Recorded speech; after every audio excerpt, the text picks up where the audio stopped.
te plaît, koluka yo, ngana kotika te o, kotambola na yo, posa motema nanga, abakola na yo, ngana kolemba te o, kongumba mela yo, sina bomo inanga, s'il te plaît, koluka yo, ngana kotika te o, kotambola na yo, posa motema nanga, abakola na yo, ngana kolemba te o, kongumba mela yo, sina bomo inanga, s'il te plaît, koluka yo, ngana kotika te o, kotambola na yo Yesu, posa motema nanga, abakola na yo, ngana kolemba te o, kongumba mela yo, sina bomo, koluka yo, koluka yo, ngana kotambola na yo, posa motema nanga, kola na yo, Yahweh ngana kongumba mela yo, sina bomo inanga. Est-ce qu'on peut se mettre debout? Koluka yo, Yahweh ngana kotambola na yo, posa motema nanga.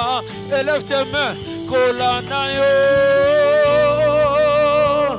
Yahweh ngana kongumba mela yo, sina bomo inanga, abakoluka yo. Chante avec moi, chante avec moi. Ngana kotambola na yo, posa motema nanga, abakola na yo, Yahweh ngana kongumba mela yo, sina bomo inanga, abakoluka yo, koluka yo, ngana kotambola na yo, posa motema nanga, abakola na yo, ngana kongumba mela yo, tinabo. Est-ce que tu peux lever ta voix plus que ça?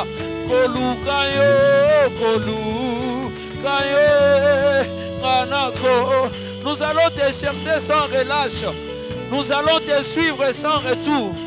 Osamo abakola na yo, kola na yo, ngana kongumba mela yo, tina bomo inanga, Yahweh nabungisa teo, ngana bebisa teo, bonzambe ya nzambe na vinanga, ngana bungisa teo, nabungisa teo, ngana bebisa teo, bonzambe ya nzambe na vinanga, ngana bungisa teo, Yahweh bombanga Yahweh, jinganga Yahweh, batelanga Yahweh, ngana bungisa teo, Yahweh bombanga Yahweh,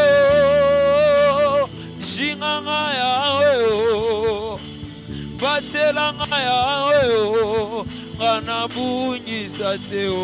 S'il te plaît, bombanga Yahweh, jinganga Yahweh, batelanga Yahweh, ngana bungisa teo, abana bungisa te, bonzambe basombaka te, mokano yokani kosala, Nebosa motema nanga abana fingisa yote bozambe basomaka te mokano yokani kosala nebosa motema nanga sunganga inapengwisa te bozambe basomaka te mokano yokani kosala nebosa motema nanga Yahweh oyebi motema oyebi mabanzo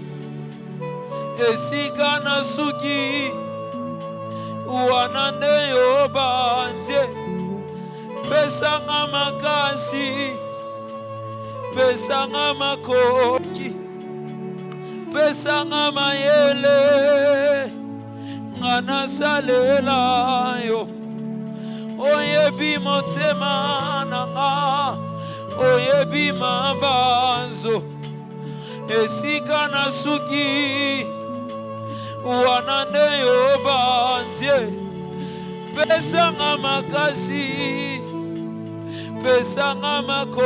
Est-ce que tu peux le faire comme une prière en ces lieux?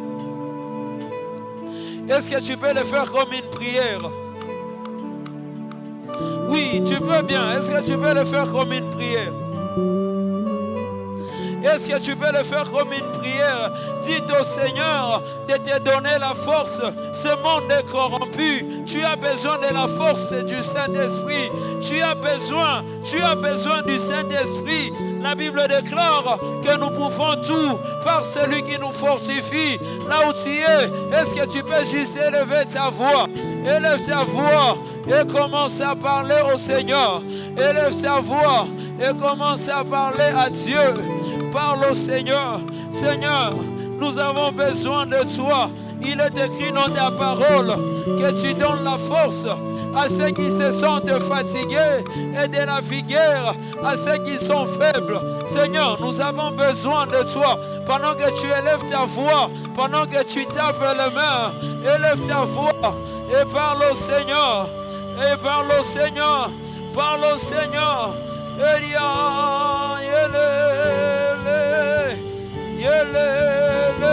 Parle au Seigneur. Sharabababo sekete. Emandolo broshiate. Mando robo shata. Eriado shataria. Mondolo broshiketiano. Mande reba baba. Bila wewe tutaweza. Bila wewe tutaweza. Bwana tunakutegemea. Bwana tunakutegemea.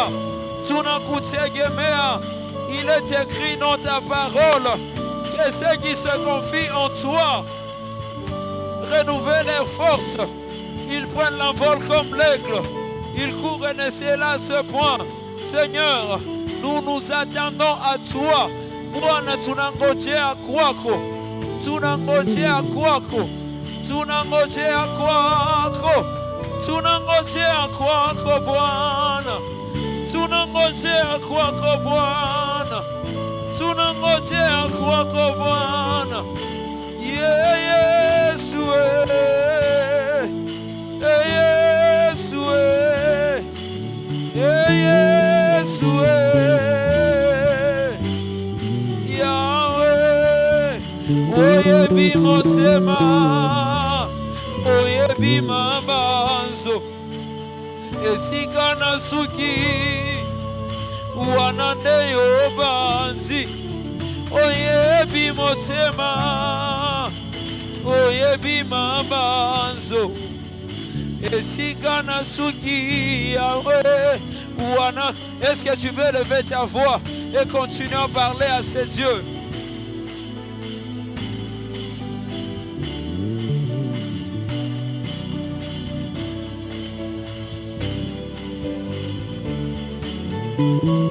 Tu fais bien de monter. Tu fais bien de monter. Oh, plus tu montes, plus il est en train de t'amener dans sa hauteur. Plus tu es en train de parler à Dieu, plus il est en train de combler ta bouche avec des paroles exactes, avec des paroles qu'il faut, au moment il faut. Il est écrit dans la parole de Dieu. Vous ne savez pas prier. C'est le Saint-Esprit qui intercède à votre faveur. Et il le fait par des soupirs inexprimables. Élève ta voix et parle à Dieu. Parle au Seigneur. Parle au Seigneur. Parle au Seigneur. Parle au Seigneur. Parle au Seigneur.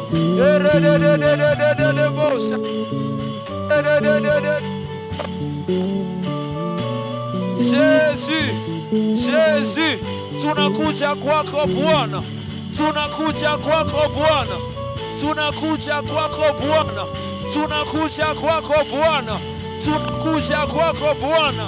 Tu es la solution à nos problèmes, tu es la solution à nos difficultés. C'est pourquoi nous venons à toi, Seigneur. Moninga nanga yatango nyonso seyo Yesu Nzambe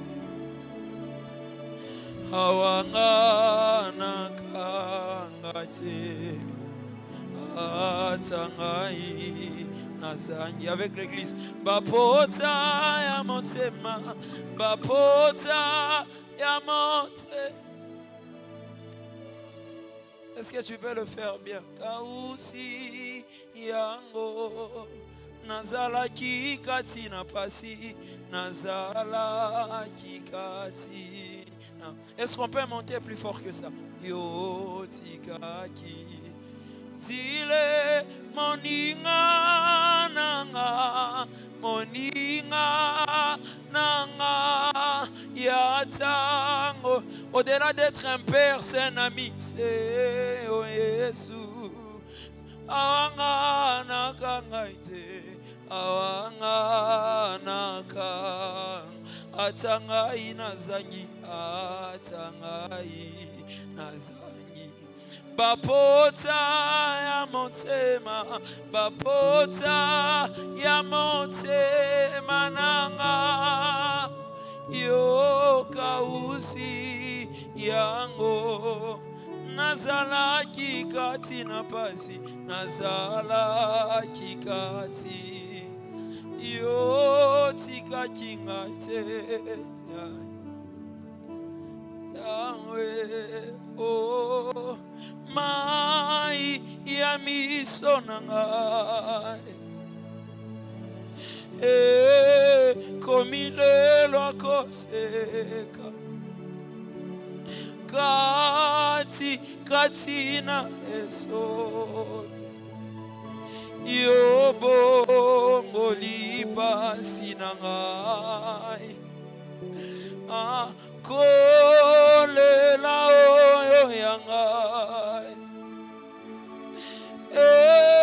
komilelo akoseka oyo nazanga kilobi lelo oyo ekomi yanga moninga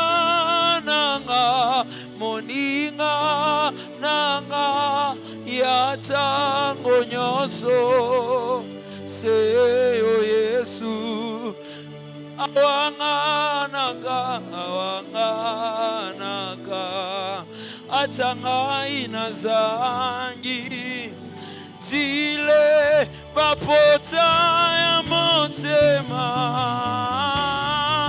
tema nanga yo kausi nazala kikati na basi ngayo yo tika kingaite.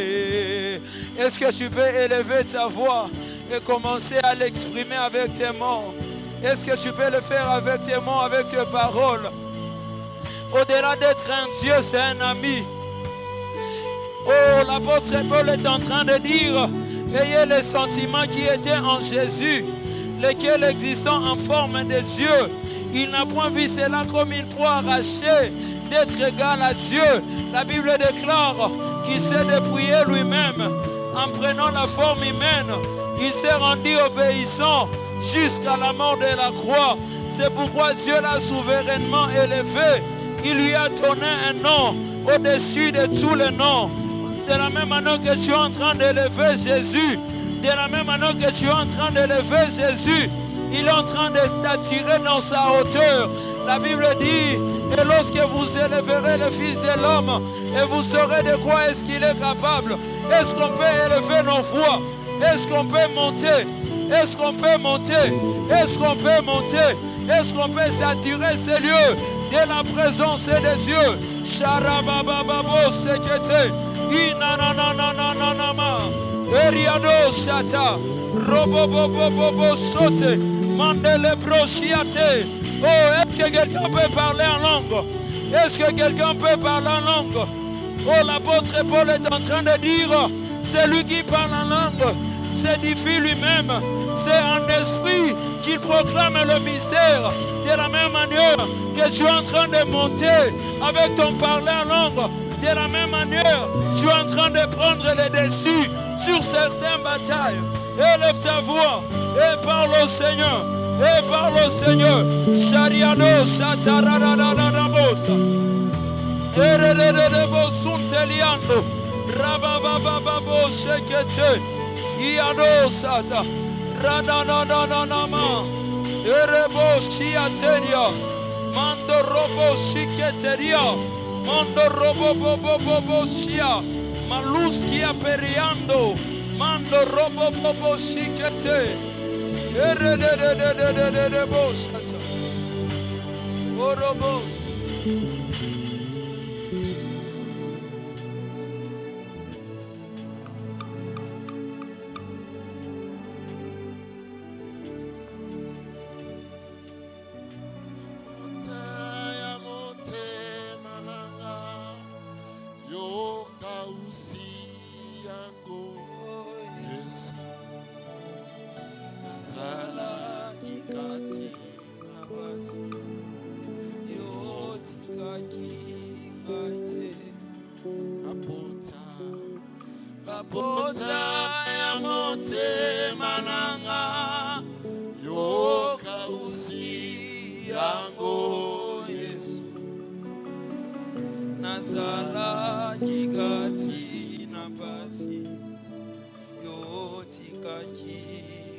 Vinashangaza neema yako ni ya pekee. Nous sommes debout, tous nous adorons le Seigneur. Utendavyo vinashangaza neema yako ni ya pekee. Umwaminifu Bwana, umwaminifu Bwana kwa ahadi zako. Tuimbe tena, utendavyo, utendavyo vinashangaza, neema yako ni ya pekee. Umwaminifu Bwana kwa ahadi zako. Umepigana vita vingi Yesu, sijasikia umeshindwa hata moja. Mutakatifu Bwana, mutakatifu. Imba Yahweh, Yahweh, watenda mema, utendavyo vinashangaza. Nilikusikia, sasa nakuona, wewe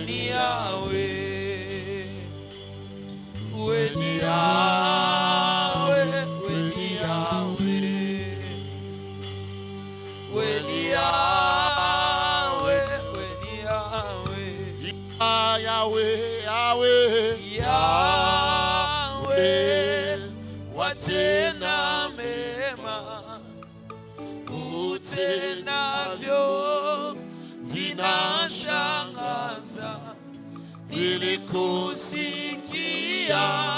sasa na kuona weni yawe, weni yawe, weni yawe. Seigneur, nous voulons te dire merci. Tunataka kukwambia asante. Nous sommes reconnaissants de tous les bienfaits que tu nous as fait en 2024. Tunatambua mema yote ambayo umetufanyia mwaka uliopita. Nous disons merci pour 2025 que nous sommes en train de te dédier. Nous croyons réellement, Éternel, que cette année ne sera pas comme 2024. Merci pour la restauration de l'église. Merci parce que tu bâtis ton église. Merci parce que tu diriges ton église. Prépare nos cœurs à écouter ta parole. Au nom de Jésus. Amen. Est-ce qu'on peut acclamer notre Dieu? Nous allons nous rasseoir. Amen. Amen. Aide-moi à saluer ton voisin qui est à gauche et à droite. Dis-lui, nous commençons ce soir avec le pasteur Bob. Et le Seigneur prépare quelque chose de particulier pour tout et chacun. Je voulais recevoir ceux qui sont venus pour la première fois. S'il y a des hommes de Dieu dans l'ensemble, veuillez vous manifester. Amen. Amen. Alors, sans plus tarder, nous allons écouter la parole de Dieu. Nous serons bénis aujourd'hui, demain, jusqu'à dimanche, par le pasteur Bob de l'église Philadelphie Goma.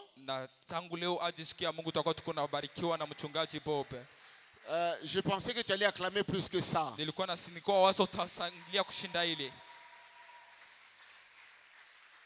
Le pasteur Bob, c'est un homme de Dieu puissamment. Je ne le connais pas seulement par Philadelphie, c'est un aîné dans la famille. Nous sommes vraiment très proches. Et quand j'avais appris que c'est lui qui est affecté à Goma, j'étais très content que ce soit lui. Et j'avais dit merci à Dieu. Avant lui, le pasteur Atom s'est passé ici 3 fois. Il est parmi les rares pasteurs, hommes de Dieu, qui nous ont soutenus dans les faibles commencements. Quand on était encore dans le bâche, il est venu et il a prêché chez nous et il a conduit un moment de louange et d'adoration. Au-delà du pasteur Atoms, le docteur Atoms aujourd'hui, l'apôtre Roland Dallot, il est venu nous bénir ici 2 ou 3 fois. Et c'est pour te montrer la généalogie spirituelle de l'apôtre Roland Dallot en termes des enfants. Mais aussi, quand je vois le pasteur Bob, je regarde ce qu'il fait à Goma. Je bénis le Seigneur. Et je suis sûr que pendant ces 3 jours, il y a quelque chose que Dieu a préparé pour tout et chacun de nous. Amen. Amen. Amen. Alors, sans plus tarder, je vais l'inviter à approcher.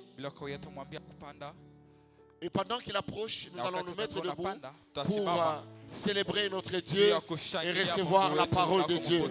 Amen.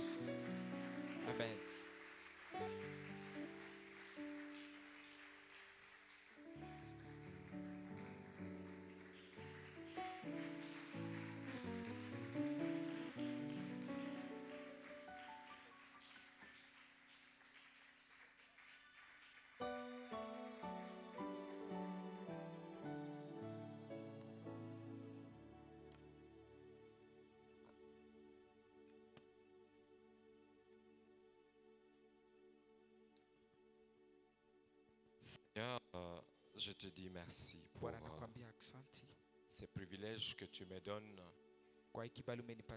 d'être en ces lieux,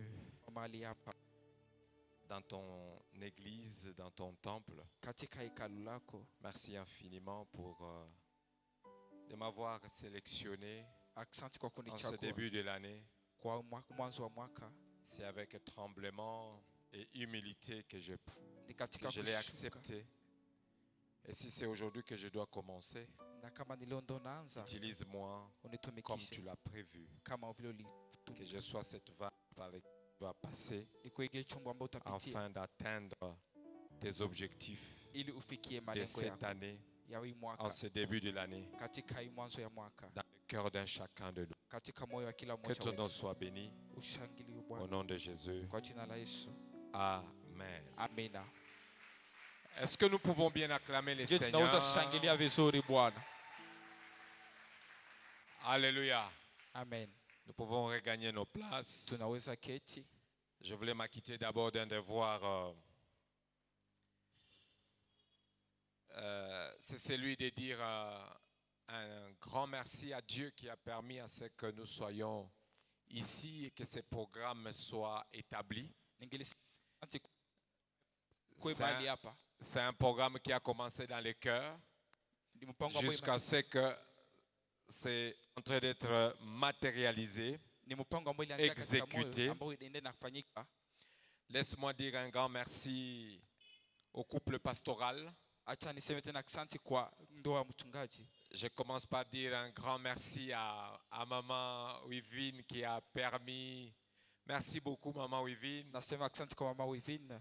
Que Dieu te bénisse parce que de telles décisions ne peuvent pas se prendre si tu n'as pas donné un accord. Mungu akubariki kwa sababu hii uamuzi haingelikuwa kama hukuitika.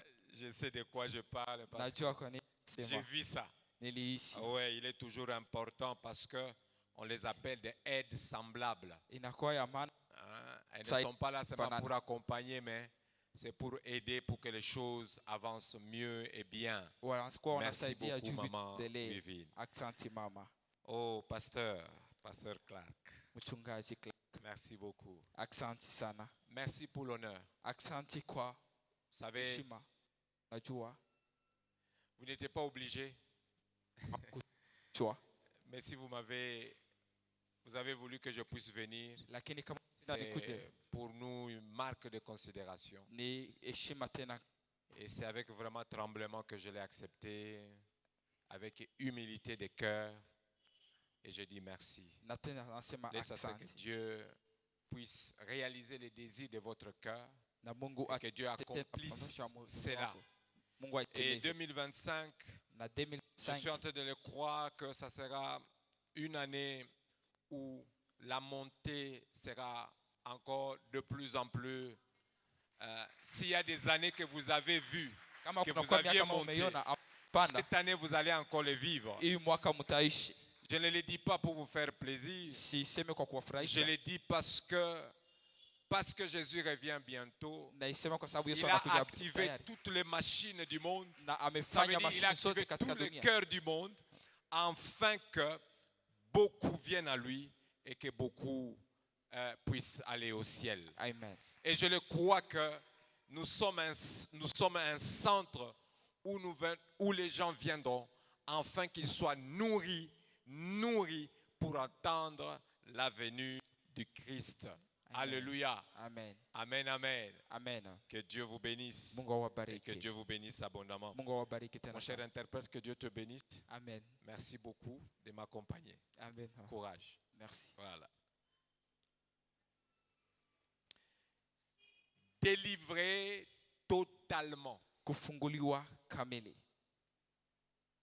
Vous savez, lorsqu'on parle de délivrer totalement, Jua wakati wanasema juu ya kufunguliwa kamilifu, parfois on peut tout simplement le dire comme un slogan, délivrer totalement. wanaweza isema kama Mais vile tu ici, kusema. j'aimerais vraiment insister en disant que ce n'est pas un slogan. Lakini ingelisema haiko tu kusema, C'est une prière, inakuwa maombi, c'est une déclaration ni kukiri. et c'est ce qui va se faire. Na ndio ambayo inapaswa kujifanyika. Et ce que j'aime avec ce thème, Na ambayo unapenda kwa c'est ibada que ce n'est pas ta volonté, ni kwamba haiko mais ça mapenzi sera la yako, volonté de Dieu. lakini itakuwa mapenzi ya Mungu. Alléluia. Amen. Ça sera la volonté de Dieu. Itakuwa mapenzi ya Mungu. Pendant que quelqu'un est en train de penser que c'est fini pour toi, tu sens déjà et que tu ne peux plus ressusciter, Wakati moto unakuwa mais unataka kama imeisha kwako, lui-même, la résurrection en train de venir. lakini kwake Celui qui mwenyewe délivre ufufuko arrive, unakuja. il décide à Ule ce ambaye que anafungua iko en cette anakuja. année, Na en anasema ce hii mwaka, début de cette kwa hii année, mwanzo ya mwaka c'est être délivré ni kufunguliwa totalement. kwa ukamilifu kabisa. Alléluia. Amen.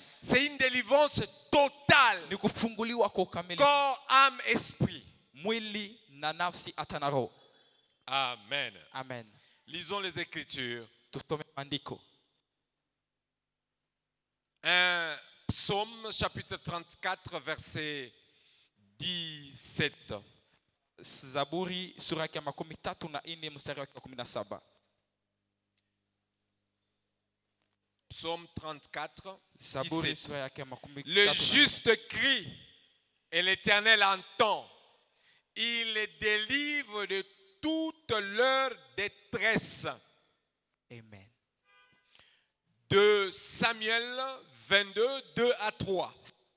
2 Samuel 22, 2 à 3. Samueli ya pili sura ya 22 mstari La wa Bible pili. dit, Biblia inasema l'Éternel est mon rocher, ma forteresse, mon libérateur, mon Dieu, mon rocher, où je trouve un abri, mon bouclier, la force qui me sauve, ma haute retraite, mon refuge. Oh, mon sauveur, tu me garantis de la violence. Donc tu m'épargnes du mal. Jean chapitre 8, verset 36. Yohane sura ya 8 mstari wa 36. La Bible dit, Biblia inasema si donc le Fils vous a affranchi, vous serez réellement libre. Amen. Amen.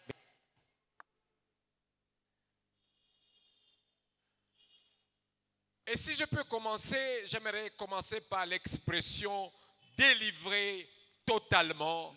Qu'est-ce que cela veut dire? Kama kwanza ningependa niwaambie namna inamaanisha nini Ça veut dire kufunguliwa tout kamilifu. simplement libérer quelqu'un ou quelque chose de manière complète et sans restriction. Inamaanisha kufungua mtu kwa Libérer ukamilifu. quelqu'un, Kufungua mtu quelque chose ama kitu fulani de manière complète ya kwa yote kabisa et sans restriction. bila mpaka. Alléluia. Amen. Et le verbe délivrer, Na tendo qui veut kufungua dire libérer ou sauver. ambayo inamaanisha kufungua mtu, Libérer, sauver kufanya kupatia mtu uhuru, quelqu'un d'une situation contraignante, kutosha mtu katika hali ya mbaya, dans une situation compliquée, katika hali dans moya une ya nguvu, situation dure, katika hali ya difficile. nguvu. Alléluia. Amen. Vous comprenez que ça veut dire libérer, Nalio c'est kama faire sortir quelqu'un Unaelewa kama kufungua ni dans une kutosha mtu situation compliquée, katika hali une ya mbaya, situation contraignante, hali ambayo une situation anashurutishwa, qui te met dans une position de faiblesse.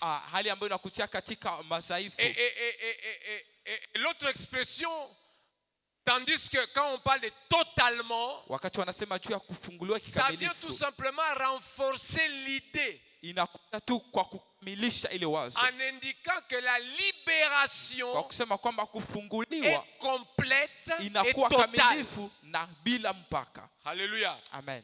Ça veut dire Inamaanisha que mon interprète, mtafsiri wangu il est lié par cette cravate. anakuwa Viens, mon cher, je anafungwa ne vais pas na te tuer, t'inquiète. À l'église, on ne tue pas les gens. À l'église, on les guérit. Amen. Voilà.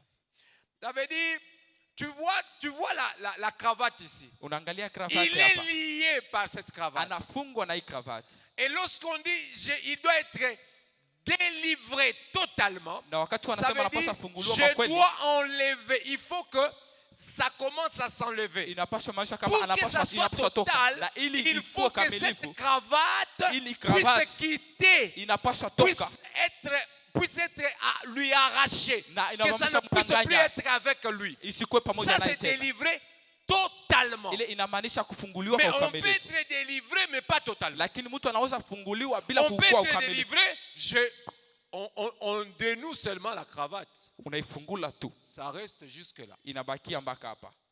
Et à tout moment, na kwa kila wakati on peut encore tirer ça. wanapaswa ikokota Et ça tena, peut encore t'étrangler. na inaweza tena kunika. Mais si on dit délivrer totalement, Lakini kama wanasema ça kufunguliwa veut dire kamilifu, on dénoue d'abord, tu te inamaanisha sens mieux, kufungua et kwanza, on enlève ça na kisha jusqu'à ce wanaitosa que ça aille loin de toi. wanaitupa mbali na wewe. Alléluia. Amen.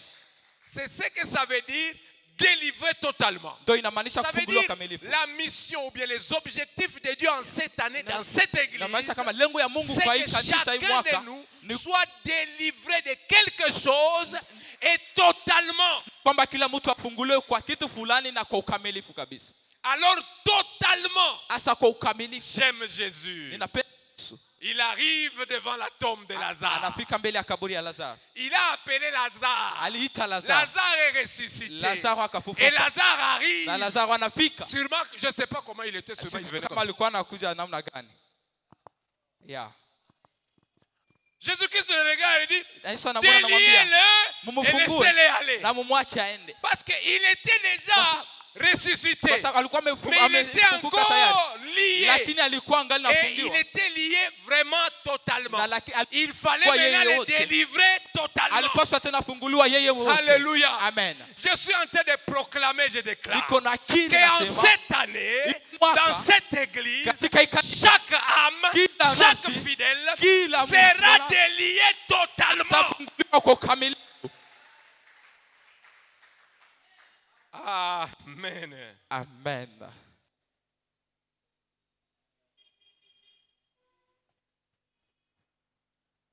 Alléluia. Amen. Nous devons comprendre la délivrance. Tunapaswa elewa kufunguliwa. Qu'est-ce que c'est la délivrance? Ni nini ufungulivu? En ces premiers, je pense, par la grâce de Dieu, Kwa on va parler de qu'est-ce que c'est la délivrance. Kwa hiyo ya kwanza naamini kwa neema Sûrement, on Mungu vous a nini déjà ufungulivu. enseigné sur la délivrance. Kama umeweza On vous kufundisha a juu ya parlé sur la ufungulivu. délivrance. Wamewasema juu ya ufungulivu. Et je ne suis pas vraiment digne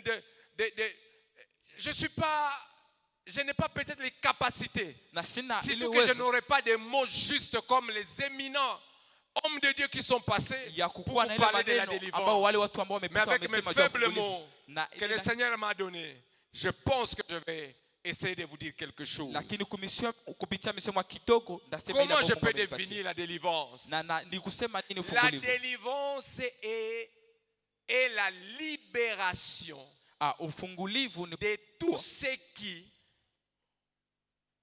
opprime ou qui donne l'oppression, qui amène l'oppression kufungua na spirituellement, kufunga kiroho émotionnellement katika et mawazo physiquement. na katika mwili.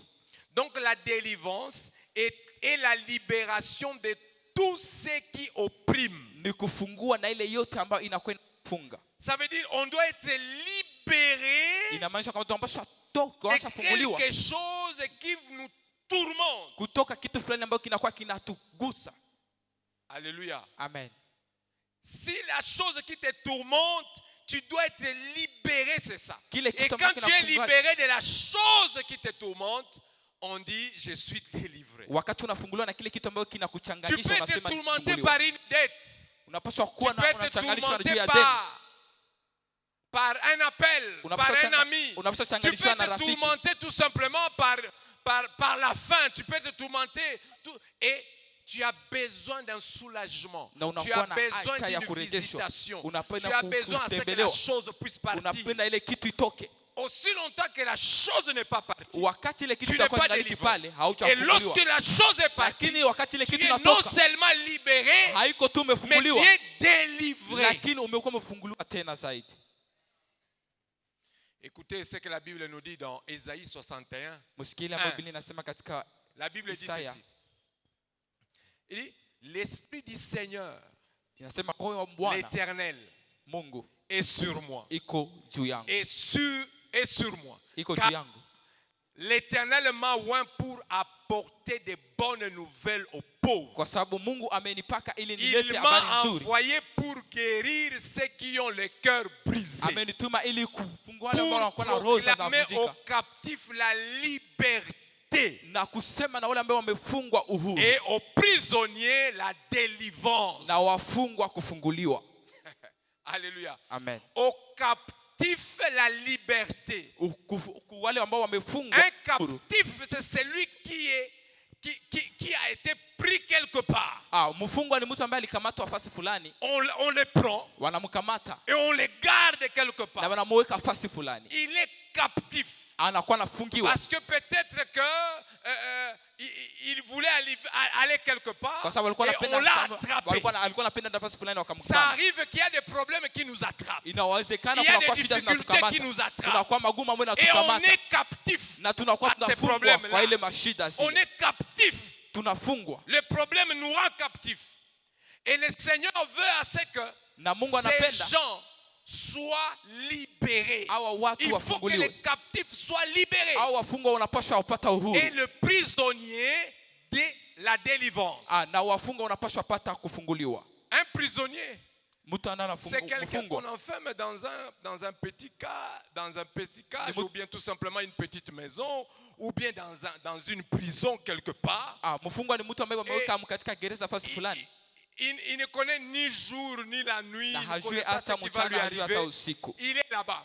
Et il y a beaucoup de gens ici chez nous à Goma qui se promènent, mais ce sont des prisonniers. Et Dieu veut à ce que ces prisonniers soient délivrés.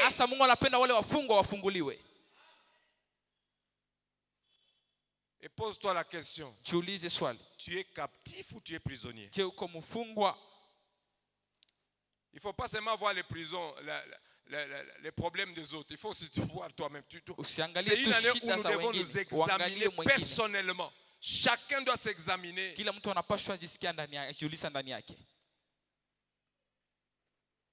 Écoutez le psaume 34, 4, la Bible dit: j'ai cherché l'Éternel et il m'a répondu. Il m'a délivré de toutes mes frayeur.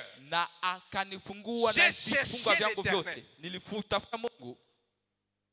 Il m'a répondu. Vous savez, bien aimé, Dieu sait que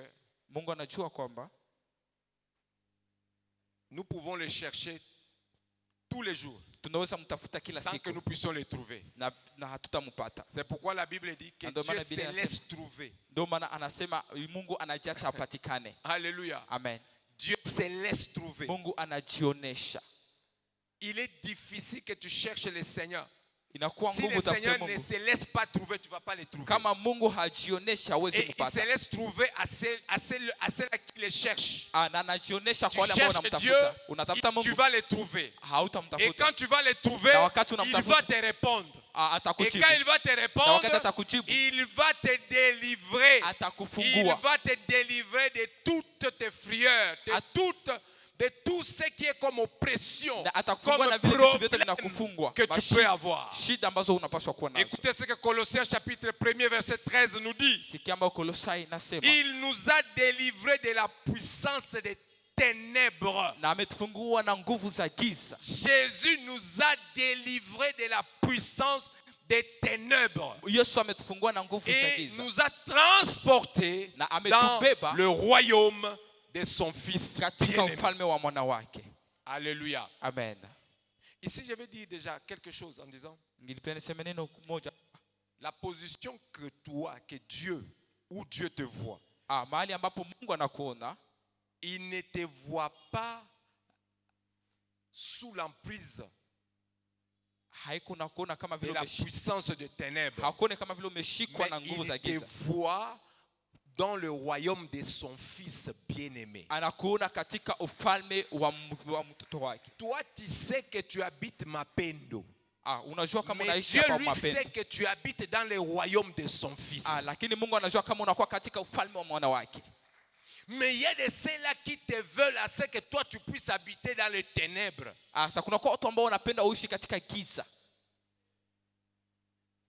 Il y a ceux qui prient chaque jour pour que tu restes dans le ténèbre. Et toi-même, parfois, tu es assis dans le ténèbre. Tu veux rester dans le ténèbre. Il te plaît de rester dans le ténèbre.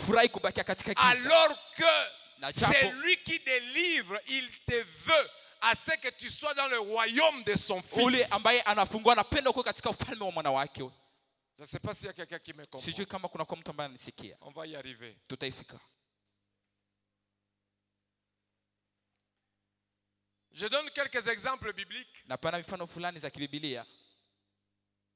Je prends par exemple la délivrance des enfants d'Israël de l'Égypte. Anakamata kufunguliwa watoto wa Israeli toka Misri. C'est une histoire qu'on relate, si vous voulez le connaître, si vous le connaissez, les lecteurs de la Bible, c'est dans le livre d'Exode.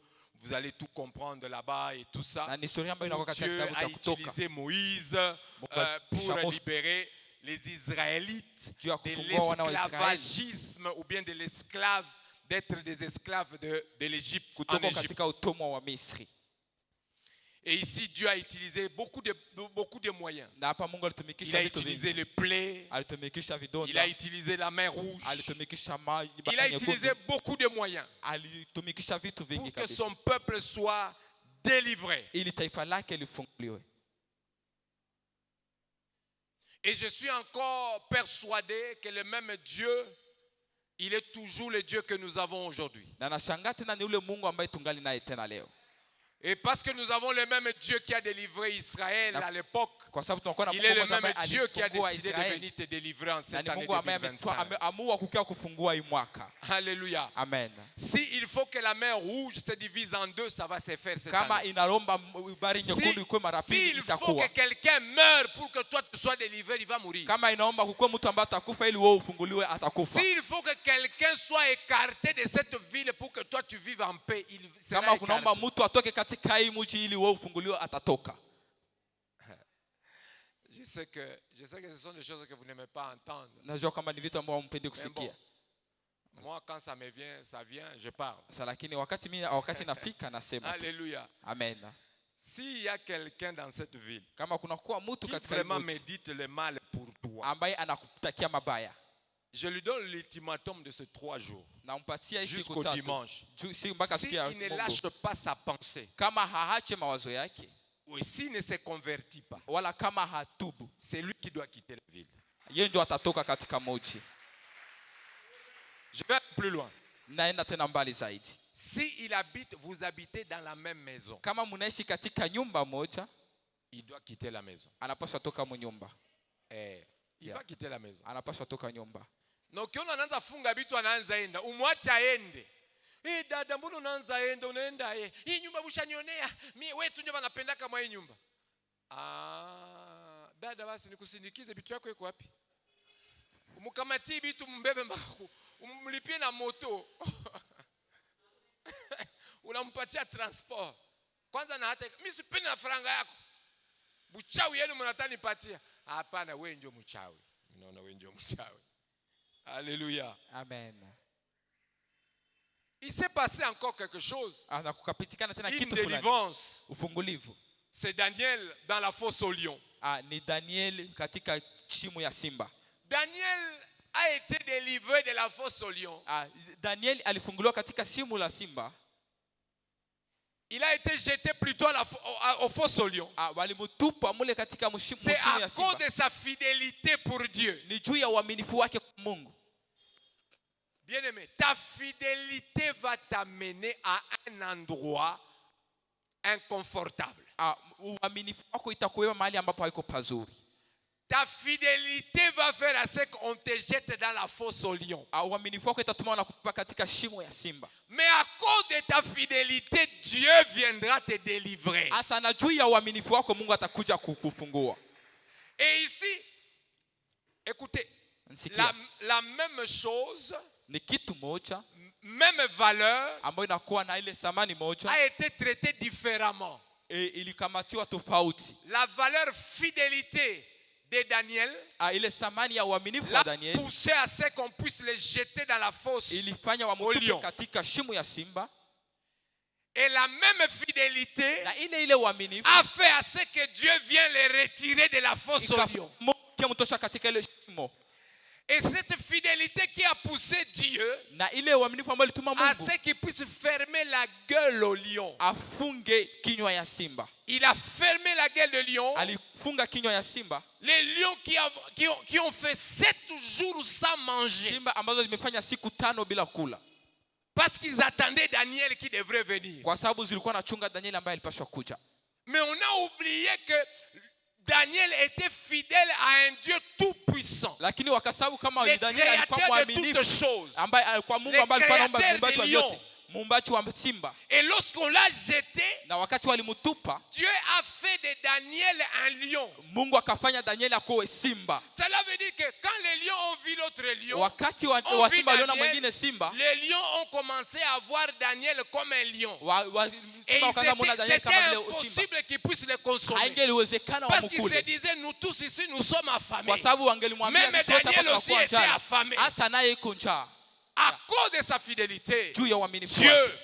l'a délivré. Mungu Je alimfungua. déclare, je proclame. Nakiri À na cause de nasema ta fidélité pour juu ya Dieu. uaminifu wako kwa À Mungu. cause de ta fidélité pour l'œuvre de Juu Dieu. ya uaminifu wako À kwa cause de kazi ya ta Mungu. fidélité pour l'homme de Dieu. Juu ya uaminifu wako Dieu kwa va mtumishi te wa Mungu. délivrer. Mungu Dieu atakufungua. va te Mungu délivrer. atakufungua. Toute délivrance ne demande pas de chasser. Kila ufungulivu hailombe kufukuza. Ce n'est pas toute délivrance qui veut. Je chasse les démons. Il n'y a pas de démons là-bas. Il y a fidélité. Et parce qu'il est fidèle à Dieu, Dieu dit, mon temps est arrivé. Je voulais que ta fidélité fasse éclater ma gloire. J'annonce à quelqu'un, ta fidélité fera à ce que Dieu soit connu dans cette église. Ta fidélité fait à ce que Dieu, qu'on te connaisse Dieu dans ta maison, dans ton travail, partout où tu vas passer. Alléluia. Amen. Un autre exemple.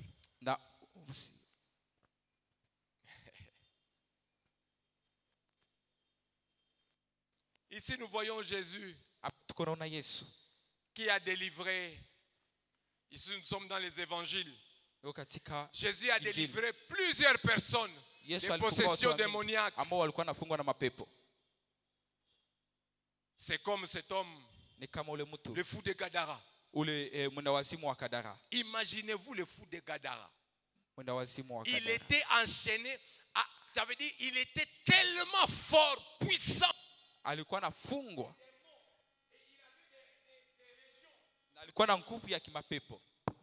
Merci.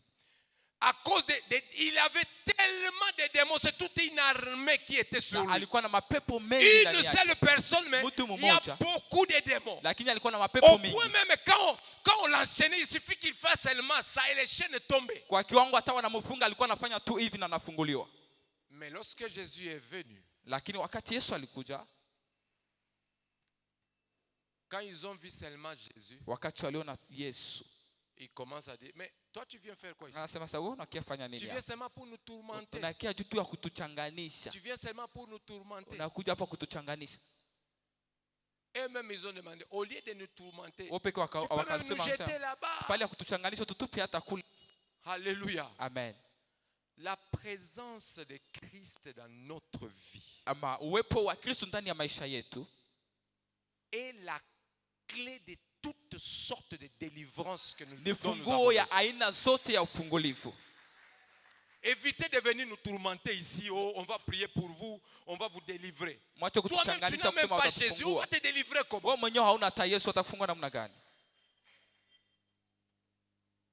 Quand tu es ici, tu veux qu'on te délivre. Mais quand tu arrives à la maison, tu injuries les gens, tu fais ceci, tu débats, tu bois, tu fais ceci, fornication, impudicité, tout ça. Et puis tu dis encore, pasteur, yangu binafungwa hizi masiku, mimi nilishaomba yangu auombe kitu. Avance. Na maombi bila Yesu ni maombi gani? Tu n'as pas Jésus, qu'est-ce que tu as? Tu n'as rien. Yeah. Alléluia. Amen.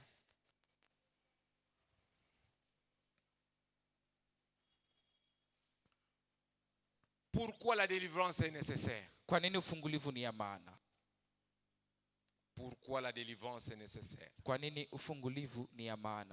La délivrance est cruciale dans notre vie. La délivrance permet de vivre une vie spirituelle épanouie.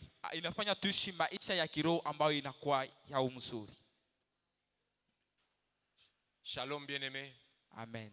La délivrance est importante.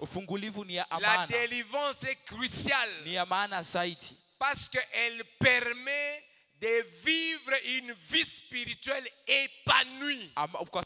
Inafanya tuishi maisha ya Kikristo ya mzuri zaidi. Ça veut dire lorsqu'on est délivré, on sera épanoui. Kwa sababu On aura inamaanisha une wakati vie tufunguliwa spirituelle tunakuwa na épanouie. maisha Une vie mzuri ya kiroho. chrétienne épanouie. Maisha ya kiroho ya mzuri. Alléluia. Amen. Et une autre chose qu'il faut retenir Na kitu kingine ambao unapaswa kuwa nayo comme important de la délivrance, kama vile ya maana kwa c'est ufungulivu. qu'elle permet de vivre une pleine communication ou bien communion avec Dieu. Inaturuhusu tukue katika uhusiano na Mungu. Alléluia. Amen. La délivrance te permet d'être à une pleine communion avec Dieu. Ufungulivu inafanya tukue na uhusiano pamoja na Mungu. Pourquoi? Kwa nini? Parce que le péché n'a plus des entraves sur toi. Il n'y a plus d'influence négative. Kwa sababu dhambi haina tena mambo juu yako. Parce que lorsque on est captif, Wakati unafungwa, lorsque on est opprimé, wakati unakuwa quand unafungiwa, on est unatawaliwa, opprimé, wakati il y a unatawaliwa, des influences négatives sur toi. kunakuwa nguvu za mbaya juu yako.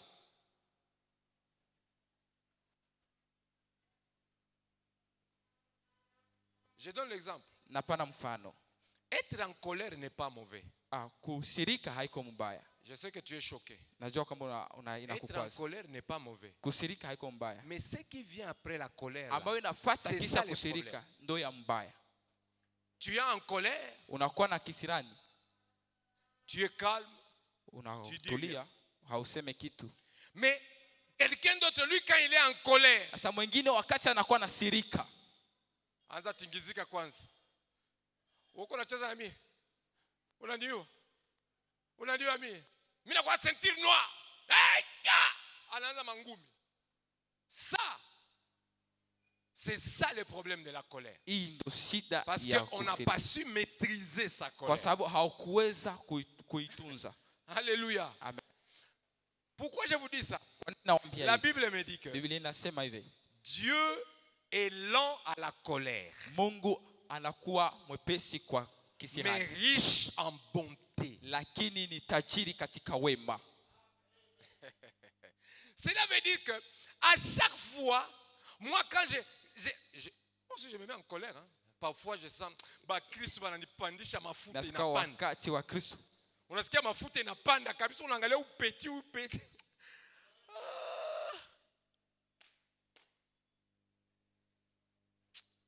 Unasema ningekuwa niko païen ka upeti sasa ima yake ni makofi mwangi pata.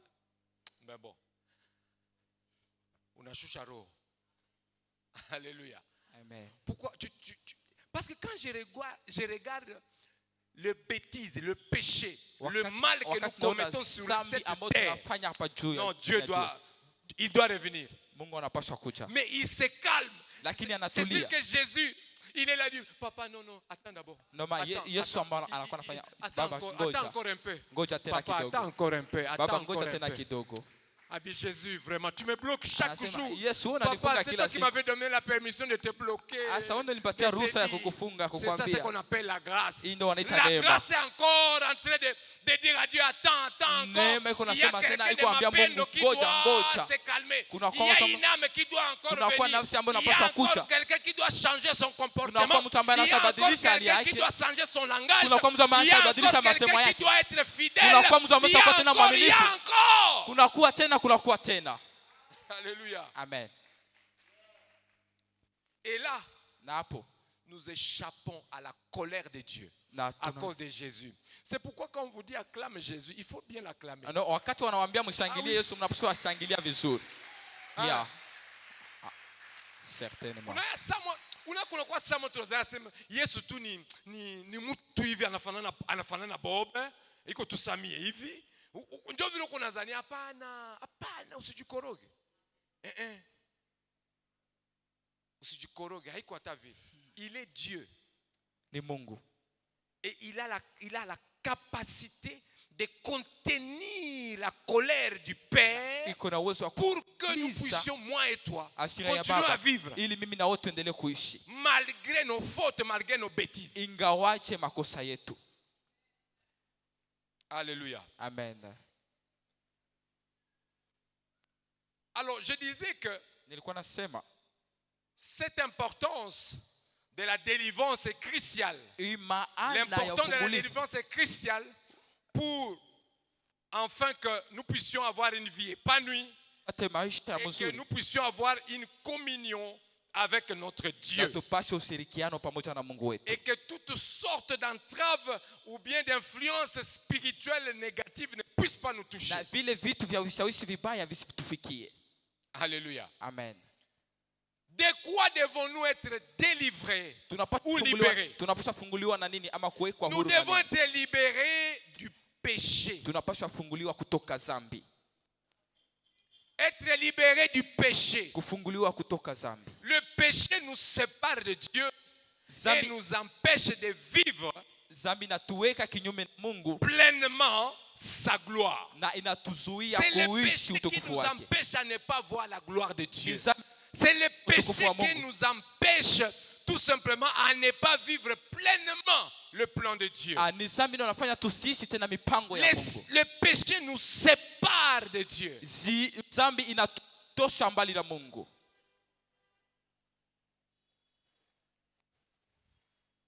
Et alors que Na lorsque japo, nous sommes délivrés du péché, wakati tunafunguliwa kutoka zambi, il s'approche de nous. anatuzogelea, Nous nous approchons de lui. tunamzogelea. Alléluia. Amen. Lorsque nous sommes libérés du péché, Wakati on tumefunguliwa kutoka zambi, s'approche de Dieu. tunazogelea Mungu. Écoutez ce que Romains 6, 23 dit. Sikia ambayo ile wa Roma sura ya 6 mstari wa Car 17. le salaire du péché, c'est la mort. Kwa sababu mshahara wa Mais zambi ni le don mauti, gratuit de Dieu, c'est la vie éternelle en Jésus-Christ notre Sauveur. lakini zawadi ya Mungu ni maisha ya milele katika Yesu Kristo. Ça veut dire que Inamaanisha le salaire, c'est ce qu'on obtient après un travail. mshahara ni ile ambao wanapata kisha kazi. Alléluia. Amen. Le salaire, c'est ce qu'on obtient après un travail. Mshahara ni ile kitu unapata kisha kufanya kazi. Ça veut dire que la mort ne précède pas le péché. Inamaanisha C'est le kama kifo péché qui haikuja mbele précède ya la zambi, mort. lakini zambi Si inakuja mbele ya kifo. aujourd'hui Kama leo tu pêches, unafanya tu zambi, mourras. unakufa. Alléluia. Amen. Ce que tu vas récolter après avoir péché, Ambao c'est utavuna la kisha mort. kufanya zambi Ça ni peut être la kifo. mort physique, Inaweza ça kuwa peut être la kifo ya mort kimwili spirituelle. ama kifo ya kiroho. Surtout, c'est la mort spirituelle. Na zaidi ni kifo ya kiroho. Alléluia. Amen. Surtout, c'est la mort spirituelle. Zaidi kifo ya kiroho. Tu peux penser parce que tu as péché, bon, c'est rien. Unaweza fanya zambi Atanifanya kwa nini? kitu. Batanifanya nini? Boya batakufanya kitu. Mais le monde spirituel itakufanya kitu. Yeah. Et ce que tu obtiens après avoir péché, Na ile c'est ambalo ce qu'on unapata kisha appelle la zambi mort. ndio wanaita kifo.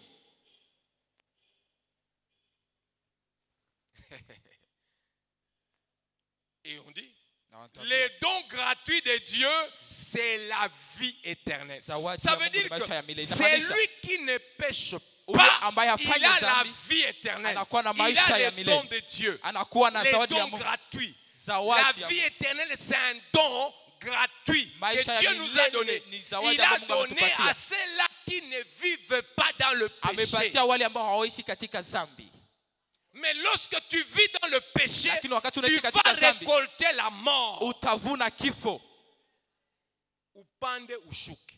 Si ce n'est pas toi, tes enfants, si ce n'est pas tes enfants, les enfants de tes enfants. Kama iko wewe ni watoto wako ama watoto wa watoto wa watoto wako.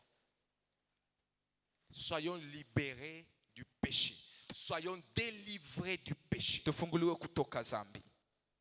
Écoutez ce que 1 Jean 1:9 nous dit. Sikia ambayo Yohana wa kwanza Si anasema. nous confessons nos péchés, Tunakiri zambi zetu. il est fidèle et juste Anakuwa mwaminifu pour nous pardonner kwa kutusamehe et pour purifier de toute iniquité. kutusafisha na makosa yote.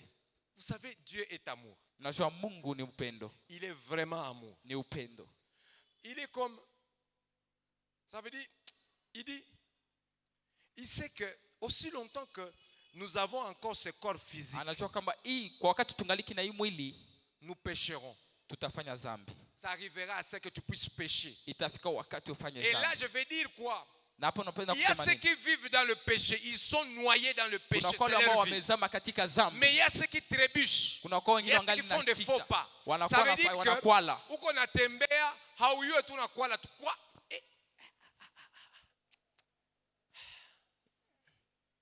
Ile saa unakwala unafakae.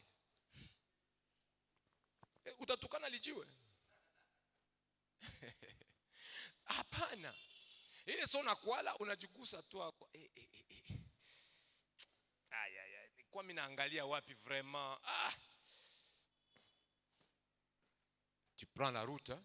Tu continues. Naendelesha mwendo na Alléluia. safari. Amen. Je te donne un autre exemple. Na kupata tena mfano mwingine.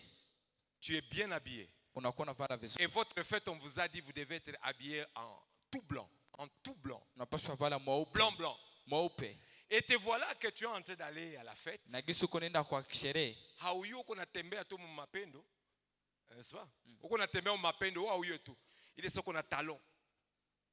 Maintenant, hauone pa kura inaenda, hauyo kumbe kulikuwa flaque d'eau. Unakuwa tu unakanyanga mule mumai pwa. Qu'est-ce qu'on fait?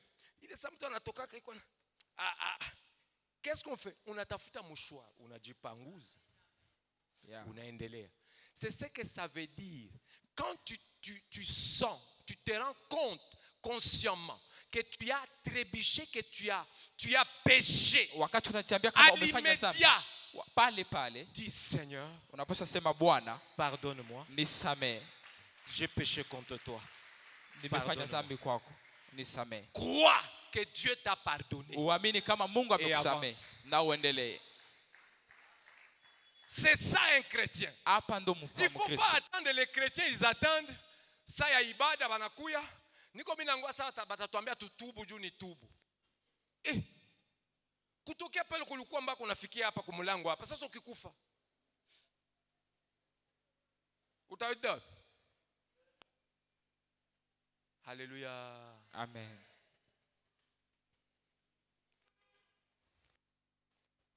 Amen, amen.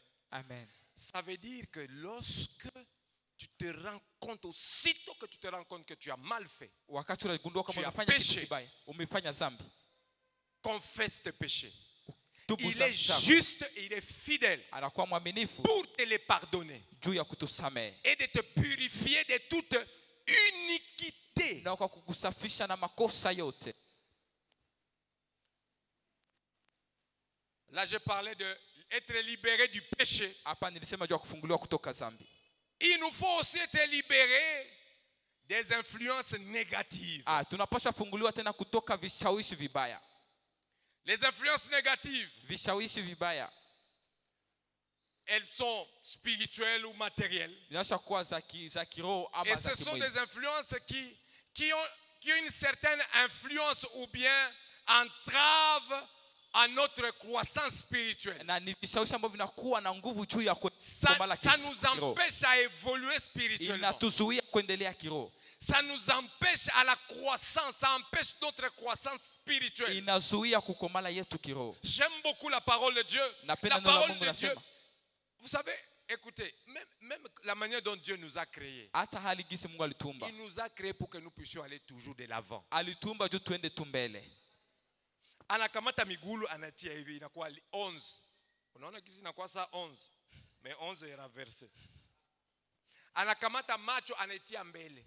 Imagine tukutanane tu na mtu mmoja yuko tuko unatembea barabara unaona macho yuko kunyuma, mimi anaenda hivi. Macho yuko kunyuma. Utakimbia. Mama, mimi naona mulozi, macho yake yuko kunyuma. Unaona pua yuko kunyuma na nyingine yuko hapa mbele. Utafanyaje? Mungu akupenda. Ça veut dire si Dieu a mis, il a mis la bouche, il a mis les yeux. Kama alitia kinywa, alitia macho. Et il a fait à ce que pour avancer, on le fait comme ça. C'est comme ça que la Bible dit, Dieu nous veut à ce que nous puissions aller de gloire en gloire. Mungu anapenda tuende katika Dieu utukufu hadi n'a jamais utukufu. voulu à ce que quelqu'un recule. Mungu hawezi Non, turudie c'est nyuma, d'aller pana. de gloire en gloire. Tunakwenda utukufu hadi utukufu. Mais ce que le diable fait, Hasa ambayo shetani anafanya, anagete que uko naenda ako mbele. anajua kama uko nenda mbele. Sasa uko naenda mbele, yeye iko kazi yake iko la kufanya hivi. Juu angalie tu nyuma utageuka chumvi. Amen. C'est ce que lui il cherche. Pour que quand tu tournes seulement comme ça, c'est fini. Inaisha. Et lui il est content. Na yeye anafurahi.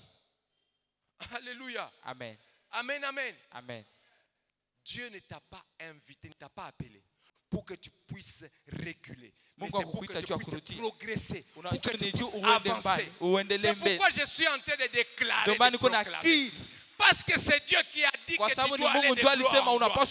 En cette année, que tu le veuilles ou pas, tu vas aller de gloire en gloire. Et ce que j'aime,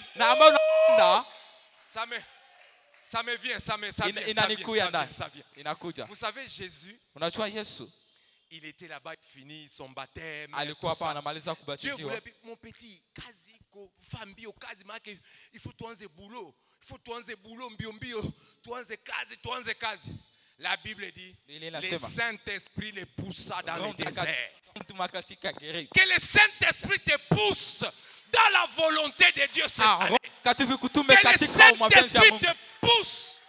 Qu'il te pousse dans ta destinée. Qu'il te pousse dans tes écoles. Qu'il te pousse dans ton mariage. Qu'il te pousse. Alléluia. Amen. Ah, j'aime Jésus. Napenda Yesu. Je disais que nous devons être délivrés être libérés des influences négatives. Écoutez ce que la parole de Dieu nous dit. 2 Corinthiens chapitre 6, verset 14. Ne vous mettez pas avec les infidèles sous un joug étranger. Ne vous mettez pas avec les infidèles.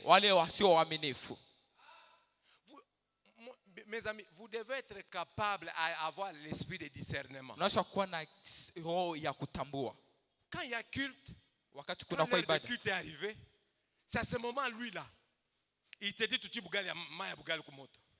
Ah! Ndio sana kwambie bwana, twende kwa kukini marché, tuuze, kisha tutarudia video tutarudia ukanisa. Est-ce que vous comprenez un peu? Wewe peke uko unachelewesha maisha yako, basi unapenda kuchelewesha kazi ya Mungu. Amen.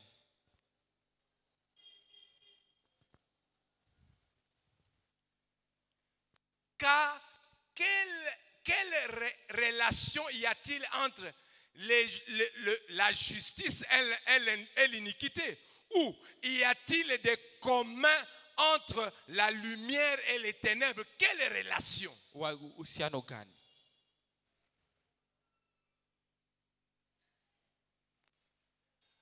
Ewane, pardon. Zima kwa matala tu. Tunaweza zizima? Zima kwa matala. Zima. Msiogope. Beba naonaka shetani watamuona sai.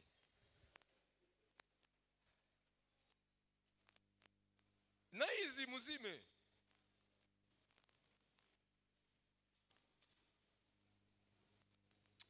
Lumière ngali inje. Amen. Non, mwashi. Je voulais tout simplement vous dire. Nani wanapendaka giza? Toi-même regarde combien tu as injurié Socodé, Snell, Demerode, combien tu as tu as Snell, mwizi. Kureli ela depuis busubuhi. Vraiment, bakipita bakesho batasikia. Pourquoi? Parce que tu n'aimes pas les ténèbres. Bizarrement, c'est que tu n'aimes pas les ténèbres là. Mais ta vie est pleine de ténèbres. Chasse d'abord les ténèbres qui sont dans ta vie. Si dans ce pays, on peut chasser les ténèbres qui se trouvent dans le cœur des gens, nous serons au paradis.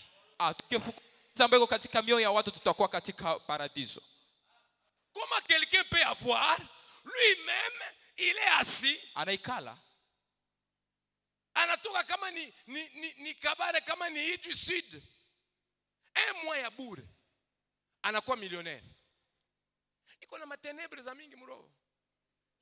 Et il veut que nous tous nous soyons dans les ténèbres. Pour que quand il vienne, nous puissions l'acclamer.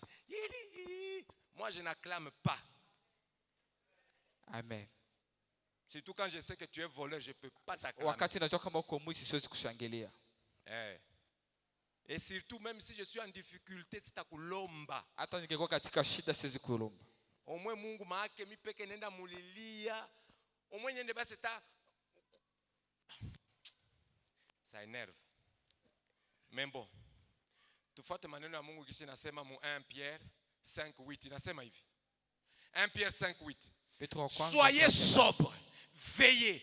Votre adversaire le diable rôde comme un lion rugissant, cherchant qui il dévorera. Ça veut dire le diable, son problème c'est ça. Ça veut dire lui il est là-bas. Il y a le jeu là de chaises. Mchezo ya viti. Ile mchezo ya mabiti banatiaka. Muko 6, munatia 5 chaises. N'est-ce pas, vous voyez ça? Kisha Mungu mnakimbia yule ya mabiti. Kisha arbitre moyo iko pale sana anasema muikale, mwenye hata ikale wanamtosha. Bana retire kiti moja. Njoo vile diable ana nakwaka. Ça veut dire kazi yake iko nazunguruka tu pembeni. Hapa bwana wewe naye. Haunipendi. Unanikatala. Ça veut dire kazi yake hiyo. Le diable il est comme ça. Il rôde. Nani anazunguruka? Il rôde. Anazunguruka. Quand il trouve que tes yeux, par exemple tes yeux, il regarde que tes yeux ont tendance à regarder la sœur là bizarrement. C'est là que lui vient. Il commence à activer tes yeux.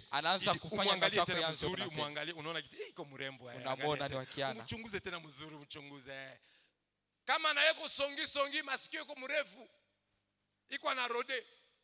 Anasikia ushaanza sikia lisolo ya watu. Okay, anaingia. Il commence à influencer ton oreille. Anaanza kushawishi masikio yako. Pour que tu commences à écouter. Ili uanze kusikia. Parce que na yake wewe ukisikia A, unaenda bambia B. Ulisikia njoo A, unasema B a E. Songi. Alléluia. Amen. Amen. Amen. C'est comme ça que le diable fait. Il rôde, il cherche. Qui est-ce qu'il va dévorer? Qui est-ce qu'il va influencer? Qui est-ce qu'il va enrôler? Iko natafuta mwenye ataenrôler. Iko seko anatembea na megaphone mu quartier. Mwenye anamusikiliza na anamfuata.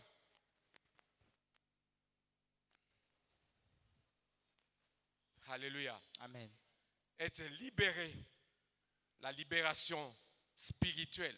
Si on est libéré spirituellement, c'est une bonne chose. Parce que la libération spirituelle nous débarrasse des influences négatives et des oppressions spirituelles. Nous permet d'avoir une relation plus profonde et sincère avec Dieu. Nous devons être libérés spirituellement. Il faut que dans notre vie spirituelle, que nous puissions avoir de la délivrance, nous soyons délivrés. Parce que quand nous sommes délivrés, il n'y aura pas des influences négatives sur nous. Vous voyez quelqu'un? Il est là. Banapendana na dada wa batu. Dada wa batu anamulewa mapendo. Kisha 3 mois, 2 mois. Oh, mimi sisikie tena, mimi nabiacha.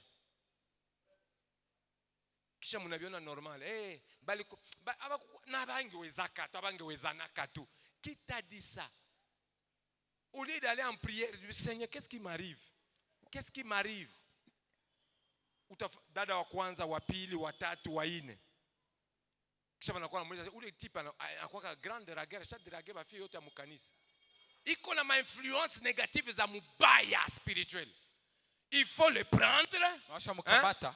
Il faut le délivrer.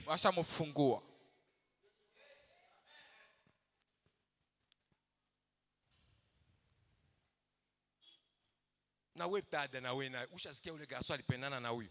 Habikwende. Alipendana na ule. Habikwende kapendana na wewe. Kisha unaona kwa tunaona jibandika tena ndani. Sumulize kwanza nini problem gani ulikuwa na wale watu? Avance. En plus unasikia kalibebesha mimi. Basi ule alikuwa duru, alikuwa duru. Mimi haizi nichezesha, mimi na yeye haizi. Kisha na wewe kesho banakumamika.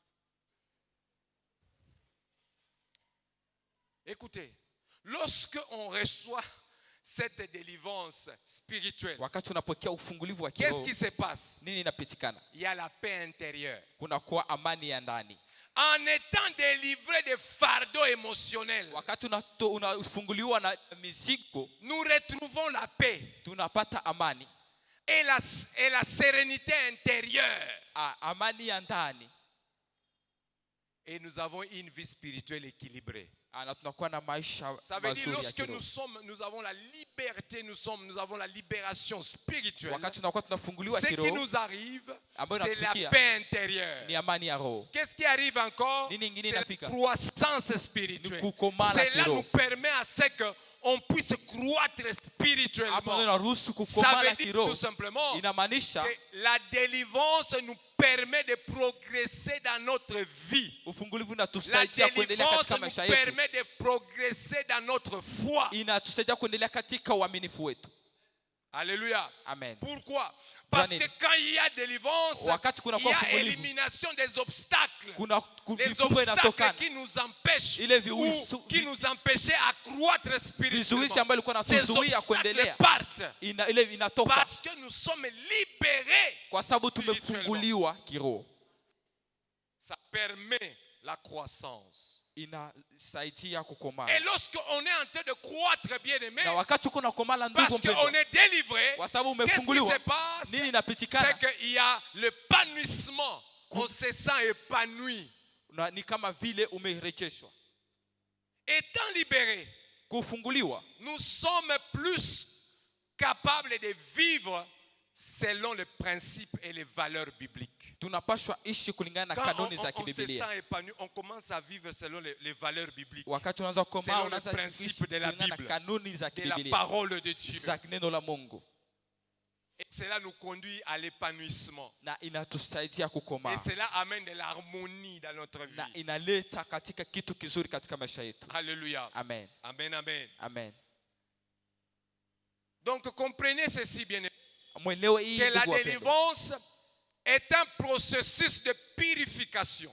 Inakuwa mwenendo wa kusafishwa, Un processus. mwenendo Ça va progressivement. inaenda pole pole Malembe, malembe. Progressivement. pole pole, À notre purification. juu ya kufikia ukusafishwa kwetu, À être libéré de tout ce qui nous empêchait à vivre pleinement notre foi. ile ikuwekwa huru na ile yote ambayo ilikuwa natuzuia kuishi Et kitu, qui nous empêchait tout simplement à nous rapprocher de Dieu. na ambayo ilikuwa natuzuia kusokea Mungu. Alléluia. Amen. Non seulement que nous avons besoin d'être libérés, Haiko tu tunakuwa na haja ya notre kuwekwa huru, libération spirituelle. uhuru wetu wa kiroho. Et de cette libération spirituelle, je viens de prendre 3 choses importantes dedans. Na katika hii La uhuru wa libération kiroho tunakuwa vitu spirituelle vitatu. apporte la paix, la croissance et l'épanouissement personnel. Inaleta La paix intérieure, amani ya la ndani, croissance spirituelle kukomala kiroho, et l'épanouissement na kuendelea personnel. kuendelea ya upekee.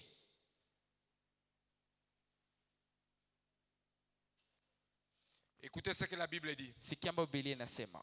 Le psaume 147 Zaburi et le verset 3. Zaburi Il 114. guérit ceux qui ont le cœur brisé et il pense leurs blessures. Il guérit leurs blessures. Anaponya vidonda vyao. Philippiens 4, 6 à 7, la Bible dit: ne vous inquiétez de rien, mais en toute chose, faites connaître vos besoins à Dieu par de prières et de supplications, avec des actions de grâce. Et la paix de Dieu, qui surpasse toute intelligence, gardera vos cœurs et vos pensées en Jésus-Christ de Nazareth. Amen. Alléluia. Amen. Bien-aimés, nous devons être guéris. Ndugu, tunapaswa Nous devons ponywa aussi être délivrés na kufunguliwa ou avoir la guérison. ama kupata uponyaji. La guérison ou bien être guéri des émotions. Kufunguliwa na Des émotions. kujisi. Être guéri des émotions. être guéri des problèmes psychologiques. Kufunguliwa na shida za ndani. Et c'est très très important. Na ni ya maana sana. La Bible nous dit ne vous inquiétez de rien. Inasema Ne vous msisumbuke na inquiétez kitu. de rien. Msisumbuke na kitu. Parce que l'inquiétude amène le Kwa traumatisme. sababu kusumbuka inaleta vitu vibaya. Et quel traumatisme? Le traumatisme émotionnel. Et ces traumatismes émotionnels peuvent nous empêcher ou bien peuvent empêcher tout simplement de vivre dans la paix et dans la joie que Dieu veut de nous. Amen. Vous avez déjà vu quelqu'un qui est traumatisé? Uliona mtu ambaye anakuwa anachanganikiwa. Il est traumatisé. Anachanganikiwa. Combien est-ce qu'il manque la paix en lui? Anakosa. Quand on est traumatisé, on manque de paix, on manque de joie. Anakosa furaha. On devient comme un moribond. On manque de paix, on manque de joie. Unakosa Quand on est amani, unakosa traumatisé. furaha. Mais écoutez ce que la Bible nous dit, que Dieu, il guérit ceux qui ont le cœur brisé. Mungu Y anaponya wale a-t-il ambao quelqu'un wanakuwa qui a na un roho cœur brisé zilizovunjika? ici? Je, kuna Je lui mtu ambaye donne une anakuwa na bonne roho ya nouvelle. kuvunjika. Dieu va te guérir. Mungu Oh, atakuponya. que dis-je? Que Dieu te délivre de ça. Mungu Que anakufungua na Dieu te hili. délivre de ça. Mungu anakufungua kutoka Vous hili. savez bien aimé, Najua ndugu, je suis passé par beaucoup de choses. nimepitia vitu vingi. Et j'ai eu la grâce à rencontrer quelques hommes exceptionnels et spéciaux. Na nimekupata neema kukutana na watu Des wa pekee. personnes, on dirait qu'ils ne vivent pas sur la terre. Ni watu kama vile hawaishi kudunia. Il peut avoir un problème et tu ne sais pas qu'il a un problème. Ashakuwa na shida lakini hautajua kama iko na shida. Ici, j'ai parlé du pasteur Roland Dallot, Kama nilikuwa sema juu ya l'apôtre, mchungaji Roland Dallot. ou du docteur Atoms. Ama Je n'ai jamais compris ces gens. sijawahi kuelewa wale watu. Le pasteur quand même peut vous dire, pasteur Atom, c'est quelqu'un, on dirait que, même si on dit que, bah ça c'est Zobetao, il fait comme s'il n'a rien entendu. Ni mtu hata wakamwambia masasi iko napiga na msasa anafanya kama vile akusikia kitu. Ils m'ont challengé tellement que, même Wamenigusa quand je sana. suis devant un problème quiconque, si un jour vous rencontrerez celle qui est ma femme, vous posez la question, il dit, ule anakuwa sa mwenye hakwake mwa hii dunia. En fait, c'est comme ça parce que je me dis pourquoi je veux me traumatiser. Kwa nini niji Parce que quand je manque de paix, je manque la joie, je serai colérique. ndakuwa na kisirani. Quand on manque de paix, on manque la joie, on devient colérique. Wakati unakosa amani, unakosa furaha, unakuwa kasirani. Mtoto afanye kitu. Kichwa sa baba yako. Pita huko. Mtoto anakufanya nini? Anafanya nini? Tu es traumatisé. Unakuwa umechanganikiwa. Tout le monde qui passe à côté de toi, ta vie, tu injuries. Kila mtu ambaye anapita pembeni yako unamchamba. Pourquoi? C'est Tu es parce que tu es traumatisé. En toi, là, il n'y a pas de paix. Ndani yako En toi, hakuna là, il n'y a amani. pas la joie. Ndani yako hamuna furaha. Pourquoi? Kwa nini? C'est parce que il y a de ces personnes qui vivent aux dépens des paroles des autres. Kuna kwa Aux watu ambao dépens des wanaishi kulingana na comportements des masemi ya autres. wengine. Quelqu'un, il se réveille le matin, Analamuka il décide, asubuhi. leo na chamba bobe kama atanikoma leo atanikoma. Kisha anakuya kwa bobe iko. Anaanza na chamba. Kisha na mimi naingia nasema otie na tie. Na mimi naanza sasa. Na ananiharibishia journée mzima. Mais imagine toi quelqu'un anafika kwa bobe iko anaanza na chamba. Mimi namwangalia. Mimi naambia dada unisamehe. Nakamata njia zangu mimi naenda. Mimi naenda natasikia haya. Yeye atasikia haya. Mbona mimi namchamba mimi habuje? Aisha kwa tu sasa sanamu moja hivi. Alléluia. Amen. Il y a des gens qui se réveillent pour perturber tout simplement ta quiétude. Kuna kwa tu Pour watu perturber ta paix. alijua Et tu te apende laisses kuna amani. emporter par eux. Na anapenda umfuate kwa. Aba watu ya moto aba situshe wetu kwa mavolo unaona na hivi anakosa anataka kukwaruza hivi. Ndio utashimama. Na nakuharibishia journée. Unaweza shangala unataka mtukane ule unamtukana unaenda kule mbele unagongana. Yeye alishaenda. Juu ya bisirani ya ovyo tu yeye alishaenda kule unatukana unagonga mtu hapa problem na pesa. Na tuko mu janvier njale ko grave. Akutosha muka 50. Alléluia. Amen. Bien-aimé, la délivrance vient renforcer Ufungulivu inatenda notre kukamilisa foi. imani yetu. La délivrance renforce notre foi et notre confiance en Dieu. Inafanya tena imani yetu Nous na permet kuamini de kwetu katika voir Mungu endelee. sa puissance Inatus- à l'œuvre dans notre vie. Inatusaidia La kuona délivrance. nguvu zake katika maisha yetu. Oh, Ufunguliwe. bien-aimés, et désirons la délivrance. Tutake kufunguliwa. Cherchons la délivrance cette Tutafute année. ufungulivu. Et une délivrance totale. Na ufungulivu Parce que kamili. ceci va nous permettre à ce que Kwa sababu- notre foi puisse grandir. Inaruhusu Ça imani va yetu igomae. renforcer notre confiance envers Na Dieu. ifanye Et ça va kumwamini nous uaminifu wetu permettre kwa tout Mungu simplement de voir la puissance de Dieu. na kwa kuona nguvu za Mungu. Écoutez ce que la Bible dit dans Marc chapitre 11 verset 4. Sikia ambayo Biblia inasema katika Marc Marko. 11 verset 24. Marko plutôt. 11. La Bible dit, c'est pourquoi je vous dis, tout ce que vous demanderez en priant, croyez que vous l'avez reçu et vous le verrez s'accomplir. Amen. Tout ce que vous demanderez. Une autre chose que la délivrance apporte, quand la délivrance vient, Wakati la délivrance ufungulivu unakuja. vient pour nous détacher Juu ya des attachements. kututenga na La délivrance vient nous détacher de quelque chose à laquelle nous étions attachés. inatutosha mahali ambapo tulikuwa tumefungua. Et ici, je vais parler, la délivrance vient nous détacher des choses pour nous détacher de l'attachement matériel. Inatufungua kutoka vitu mahali ambapo tulikuwa tumefungia. Vous savez que les biens matériels peuvent nous détourner des véritables richesses spirituelles. Unajua kama vitu vinapaswa kutufanya tunakosa vitu vya kiroho. Ah, les matériels, c'est terrible. Hein? Si bajene, unaona imagine ima miaka tuko nayo. Unauza mtu gari yako ya kwanza. Hautaonekana te. Uko tunaka 5 litre, wewe ule basha kuona. Saa ya culte hauko tena ushaenda. Wewe ndio unapigaka drum, wewe ndio unapigaka gitar. Non, parce que nilikuwa na makurse kunani hivi kuota kwake chauffeur ni mimi tu. Sasa wakati mtu gari ikukuaka, mbona ulikuwa toujours présent? Cela veut dire que il y a des ces choses, Dieu lui-même quand il regarde, il entend ta prière et te dit, si je donne à ce garçon maintenant là, sûrement il sera plus serviteur. Amen. C'est pourquoi quand tu vois il y a des choses que Dieu ne te donne pas, Quand pose-toi la question. Est-ce Est-ce que tu as toutes les capacités pour que tu puisses recevoir la bénédiction unakuwa de Dieu? uwezo tu wa kupata ile baraka? Parce que la bénédiction de Dieu demande aussi d'avoir certaines capacités. Na baraka inapenda tukuwe na uwezo fulani. Il y a certaines gloires que tu ne peux pas savoir supporter à cet âge où tu es là. Kunakuwa tukufu Il wengine faut uwezo attendre. za kuipokea Il y kwa a hiyo certaines miaka. prières ne Unapaswa seront ngoja. répondues que quand tu seras marié. Kunakuwa Il y a zingine d'autres maombi prières zitajibiwa que wakati tu es utaolewa. en train de faire aujourd'hui. La réponse ne viendra que quand tu auras le premier enfant, le deuxième, le Na troisième kunakuwa enfant. zingine maombi ambazo zitajibiwa wakati utakuwa na watoto. Parce que Dieu t'aime, il veut te préserver. Mungu anakupenda na anapenda kuchunge.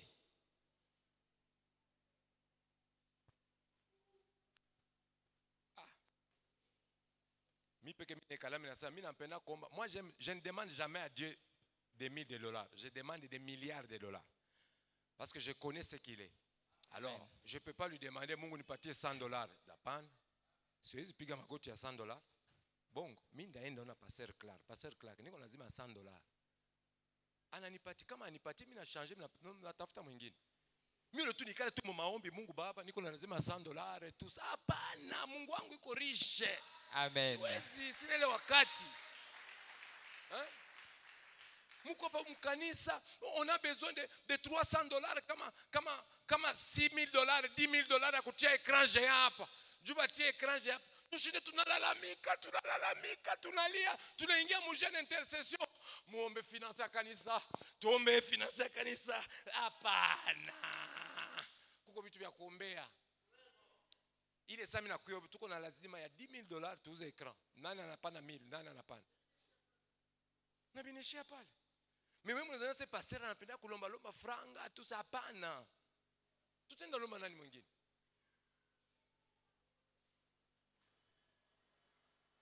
Amen.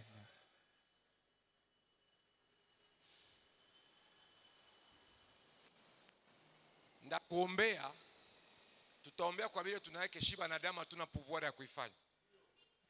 Entre autres, kama unakutana uko na lazima ubebe mimba ufanye nini, tutaomba. Mimi unataka kunyambia uko na problemu ya passer, kichwa iko na luluma sana, niombe. Nipatie kinini pale, aspirini, kunywa kwa jina la Yesu, wende. Acha kunideranger mabitu ya kidogo kidogo vile. Wewe peke unaweza jitilia mikono. Wewe peke unaweza ikala mumwako unatia mkono hivi. Il faut savoir prier pour soi-même. Unajitilia mikono, unajiimposer mikono. Unakuya tu kubiro tu nifungule tu biro. Mimi nakosa niko na réfléchir sur prédication, unaikala tena pale. Kisha kesho sasa prêcher mzuri ambia pasteur basi onction inashuka Si ni wewe ndio unatuma inashuka. Kichwa maombi. Kwenye fulombe bwanako pardon, unapenda tu pasteur ndio akikwambia. Akwambie ke banalombaka pardon. Kwa mtu gani?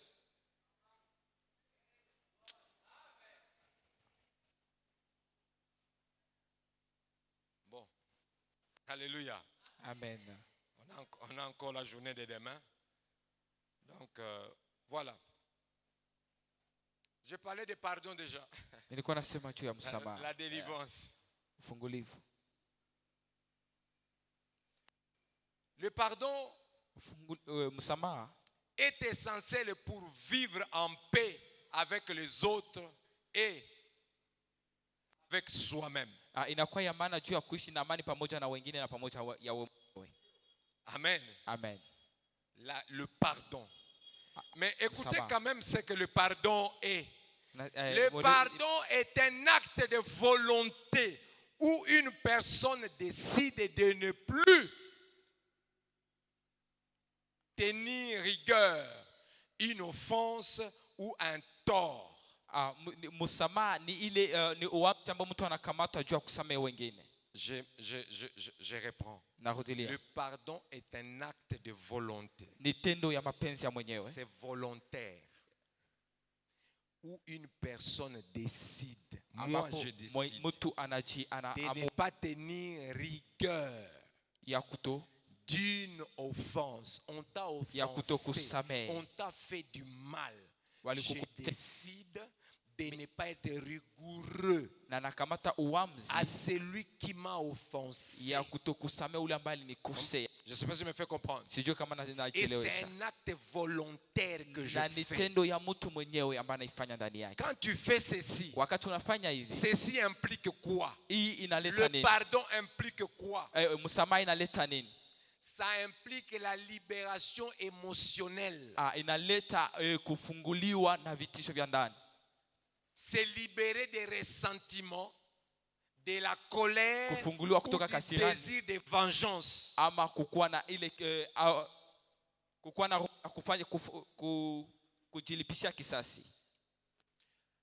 Ça veut dire que le pardon touche les émotions.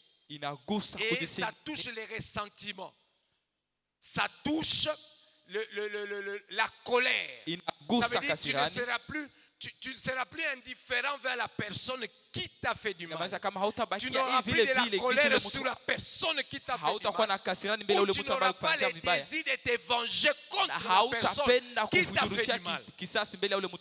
Ça, c'est la libération émotionnelle de la colère. Qu'est-ce que la colère amène encore? La colère, non. Le pardon. Le pardon apporte encore la réconciliation. Parfois quand on parle de la réconciliation,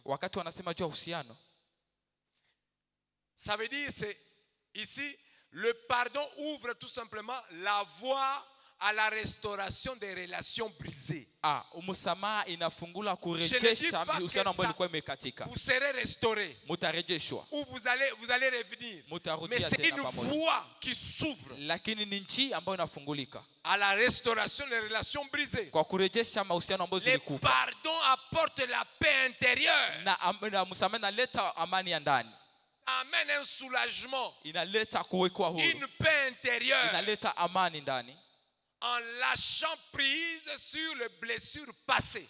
Kwa kuacha vidonda ambavyo On t'a vimepita. fait, on t'a offensé, ça t'a fait du mal. Wameukosea na ilikugusa, Mais ilifanya le vibaya. pardon que de Dieu, le pardon dont Dieu veut, c'est que le pardon doit être. Ambayo Mungu C'est anapenda de msamaha kuwe lâcher. ni kuacha, C'est tout simplement de lâcher prise ni kuachilia, sur les blessures du passé. kuachilia vile vidonda ambavyo vimepita. Le pardon, c'est un acte de la grâce. Msamaha ni tendo ya neema Et qui est motivé par la compassion. ambayo inashawishi na roho ya C'est motivé par la compassion. na roho ya kushuka. Qu'est-ce que c'est le pardon n'est pas? Msamaha haiko Le nini? pardon ne veut pas dire oublier. Msamaha haimaanishi Pardonner ne kusahau. signifie pas nécessairement oublier l'offense ou les torts qu'on t'a fait. Non. Kusamehe haiko kusahau makosa ambayo walikufanyizia. Usahabu tu ndiyo banasabwa kae. Niko ndasabu hai. Nishaka musamee, okay. Mi ususabu basi. No, hii sasa niko nakupigia piko lisolo. Haiko tena bisirani. Sasa ile ambele. Mimi nakumbuka tu. Nikimuona mimi naweza kumbuka kenjo vile mimi ndamsalimia makale bichote ça va. Tunaendelea. Kama tulichanga fasi moja tuende Dubai hatutaichangaka tena. Tunakutana na shibo tu Dubai tunakutana huko niko huko. Sawa basi. Mimi naenda kwanza hivi na wewe nenda kule sawa vinaisha pale.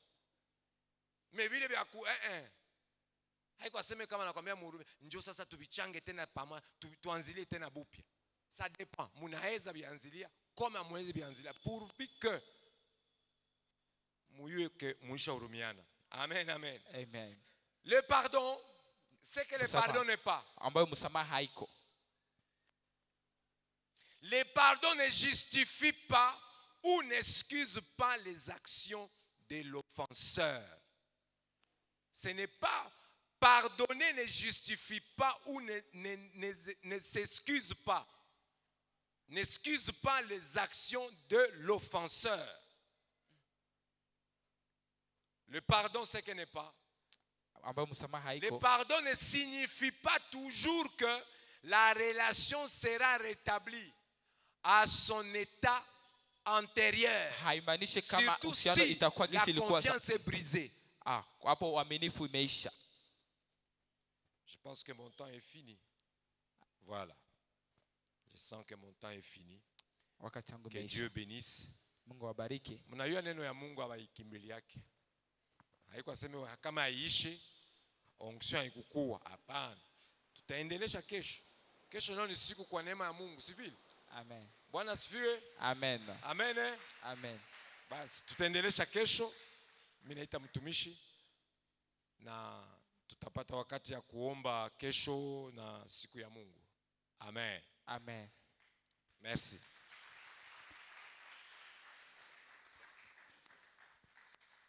Est-ce qu'on peut encore acclamer la parole comme il faut? Amen. Amen. C'est comme s'il a écouté les enseignements que j'ai donnés hier et avant-hier. Je vous ai parlé de la colère. Je vous ai dit que vous pouvez vous mettre en colère, mais faites tout pour ne pas pécher. Mais ma prière est que Dieu te délivre de la colère. Je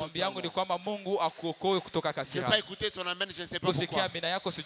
Je disais, je n'ai pas écouté ton amen, je ne sais pas pourquoi.